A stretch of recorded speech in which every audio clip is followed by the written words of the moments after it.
Confrontés à la nécessité de promouvoir la négociation collective par le dialogue social, les acteurs sociaux cherchent à trouver des solutions durables de nature à régler définitivement les critères de représentativité des centrales syndicales. Pour y parvenir, les parties prenantes profitent des initiatives de promotion proposées par le BIT, le Bureau international du travail, le Comité national du dialogue social avec l'assistance de l'État du Sénégal. Aujourd'hui, il s'agit d'échanger, de voir en matière de représentativité ce qui s'est fait dans le monde entier de plus moderne, ce qui s'est fait dans notre pays et surtout ce qui est conforme à notre niveau actuel de représentativité. Et je pense que c'est un atelier important qui est organisé en présence de toutes les parties prenantes qui va nous permettre de pouvoir nous mettre d'accord sur comment mesurer cette représentativité.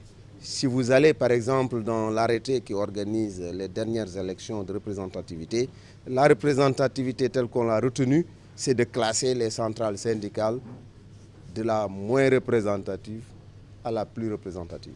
Au cours de ces assises initiées par le Comité national du dialogue social, plusieurs manquements constatés ont été évoqués et des mesures correctives de manière à combler les lacunes relevées pour en garantir la fiabilité des centrales syndicales seront apportées. Bref, une occasion de passer au peigne fin les forces et les faiblesses du processus électoral des représentativités afin de les améliorer. Aujourd'hui, se pose avec acuité en raison du pluralisme syndical.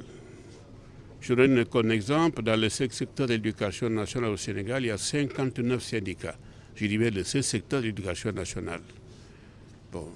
Au niveau des centrales, depuis quelques années, il y a eu des problèmes. Vous savez, même des fois, il y a eu des morts d'hommes parce qu'on se discute de la représentativité.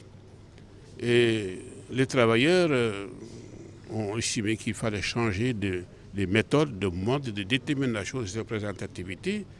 Et on demande la modification de l'article L85 du Code du travail qui définit la représentativité sur la base d'enquêtes sur des critères objectifs, aussi bien pour les employeurs, les travailleurs et les travailleurs.